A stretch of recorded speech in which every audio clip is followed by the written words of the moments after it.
Hey, it's your tutor Courtney Waterman, lover of anime, manga, and math. And this is another session of Tutor Me Senpai.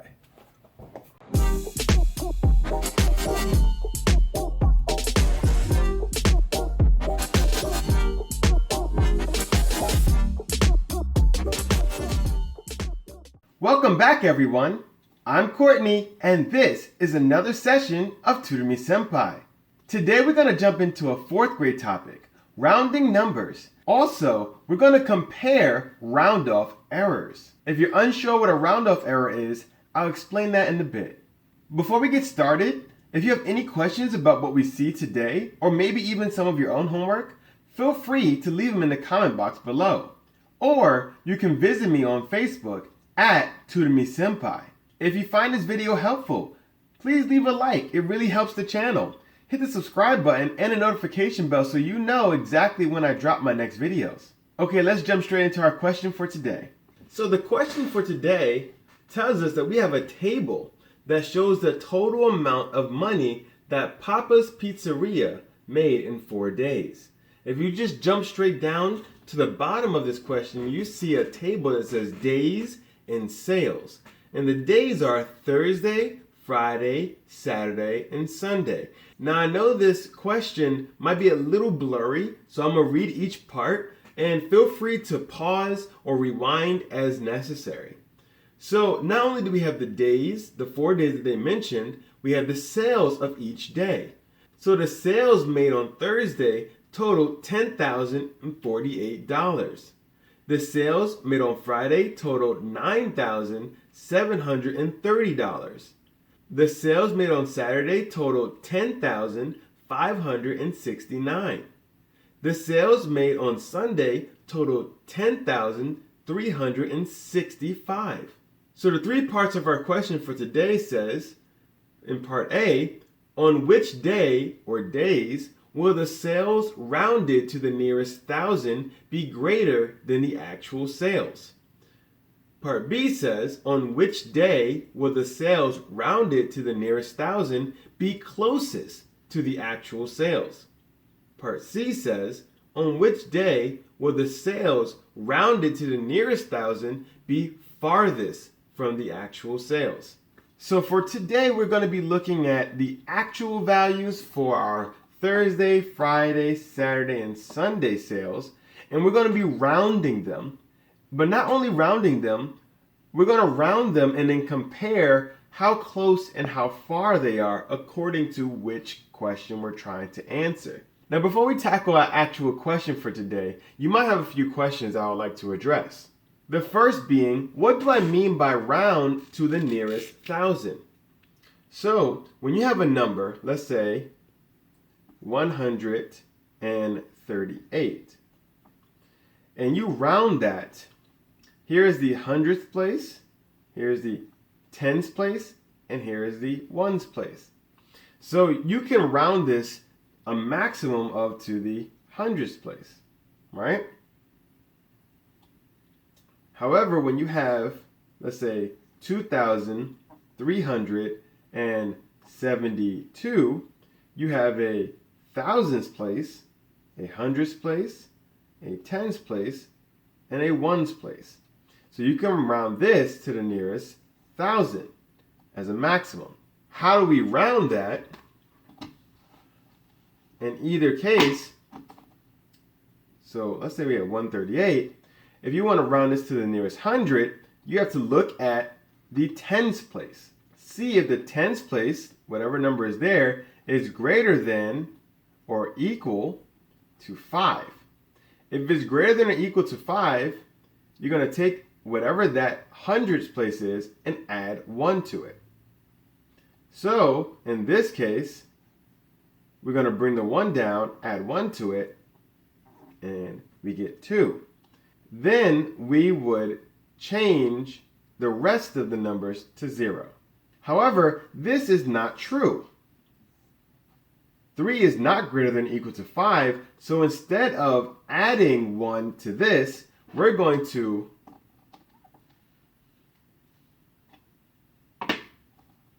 add 0 to it.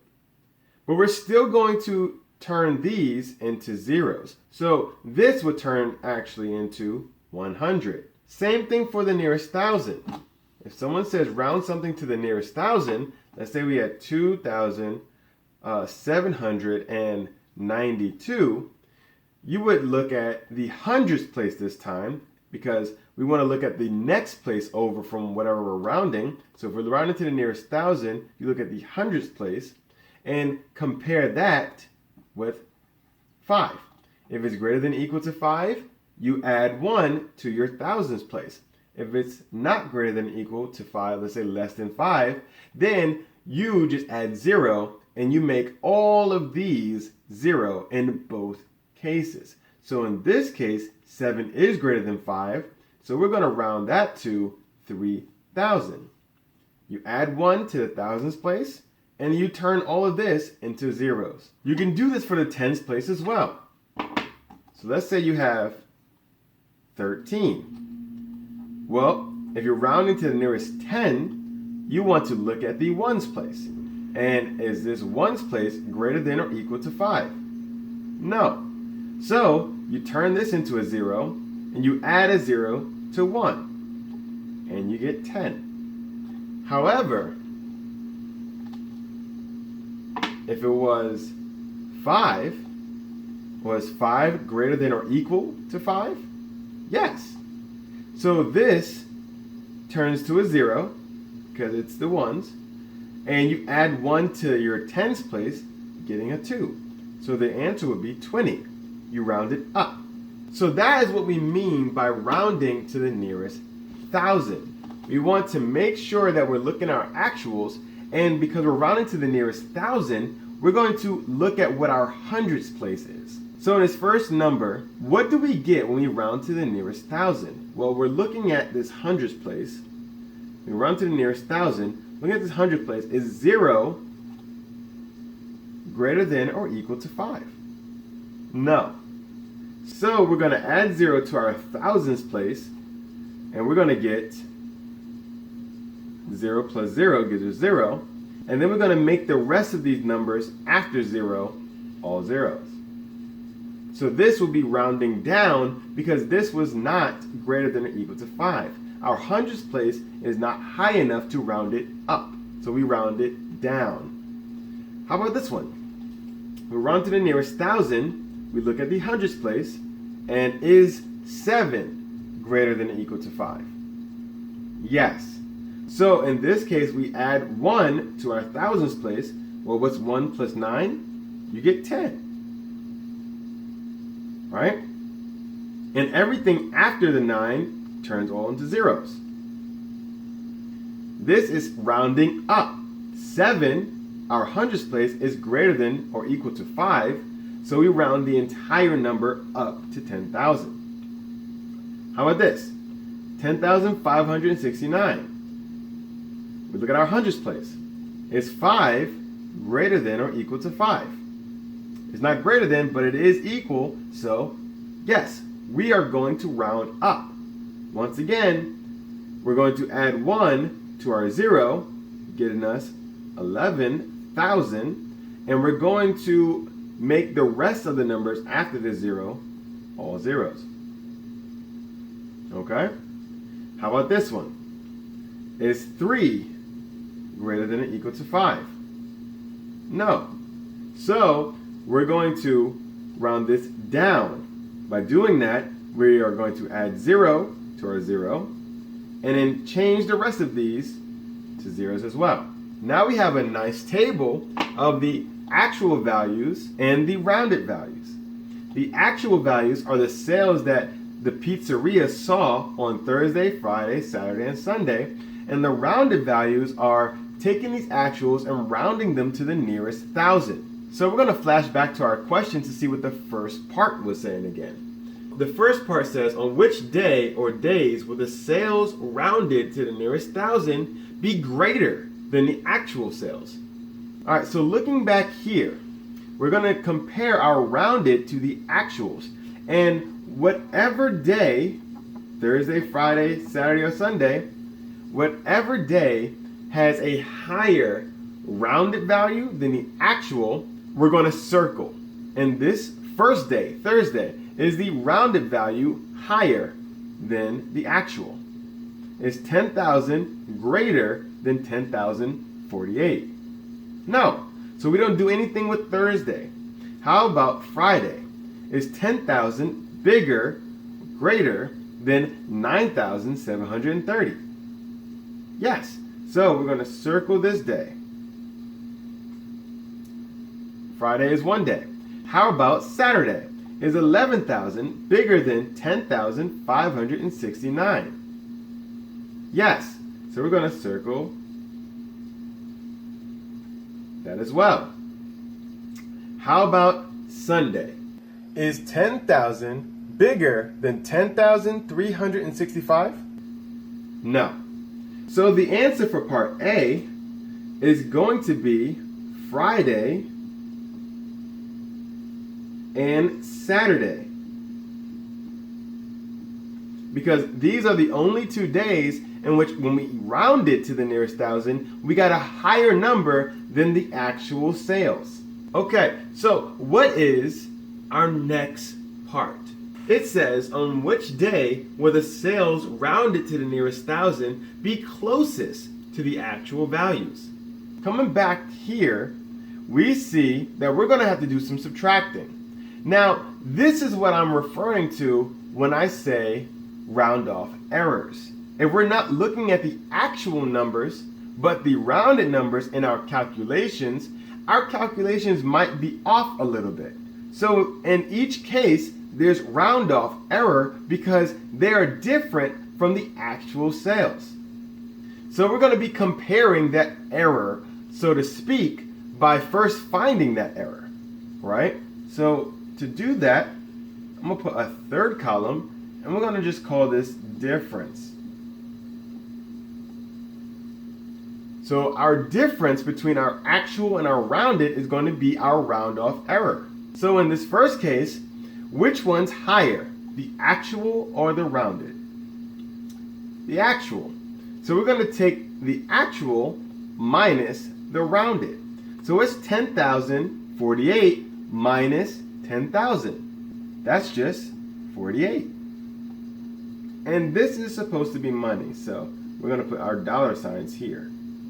Likewise, here. So we know that the difference between the actual and the rounded for Thursday is just $48. How about for Friday? Which one's higher, the rounded or the actual? The rounded. So we're going to take the rounded and then subtract the actual this time. What do you get when you subtract the actual from the rounded? 270. Good job.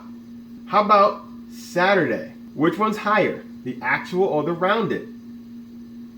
The rounded again. So we're going to subtract the actual from the rounded. What do you get when you subtract the actual from the rounded?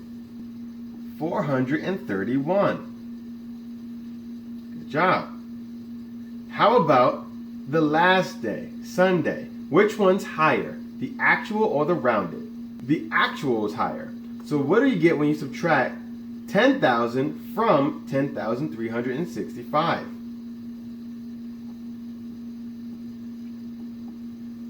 When we look at the differences, we're going to be comparing them, or, like I said before, comparing the round off error. Remember, we're not looking at the actuals, so we're going to have some sort of difference between the rounded and the actual number. This is called our round off error.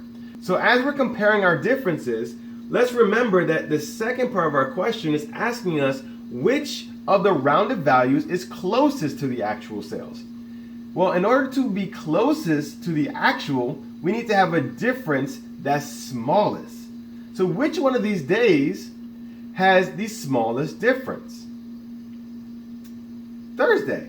Thursday's only $48 difference, whereas everything else is at least 100. 200, 300, and 400. So at least 100, and this is the only one that's less than 100. So if we want to know which day had the actual and the rounded be the closest, it's going to be Thursday. So the answer for part B is Thursday. So if we look back at our question, the third part of our question says, on which day will the sales rounded to the nearest thousand be farthest from the actual sales? So once again, looking at our round-off error, which one has the biggest round-off error? Which one has the biggest difference between the rounded and the actual? Saturday at 431. Nothing else is close to this one, so this is our biggest difference. So the answer for part C is going to be Saturday. And that is our answer for our question, part A, part B, and part C. Friday and Saturday are the days in which the rounded value is higher than the actual. Thursday has the smallest round-off error, or the smallest difference between the actual and the rounded values. And Saturday has the biggest round-off error, or the biggest difference between the actual and the rounded values. So that concludes another session of Tutor Me Senpai. Today we went through a 4th grade topic, rounding numbers. But not only just that, we also looked at their round-off error, or the difference between their actual value and their rounded value. If today was a little confusing, don't worry. Watch the video again and go very slowly, pause where you need to. I know that you can do it. Do not get discouraged.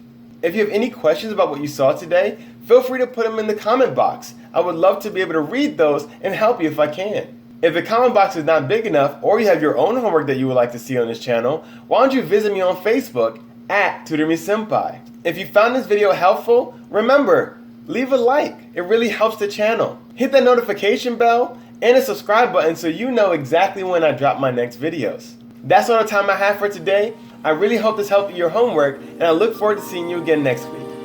I'm Courtney, and this is another session of Tutor Me Senpai.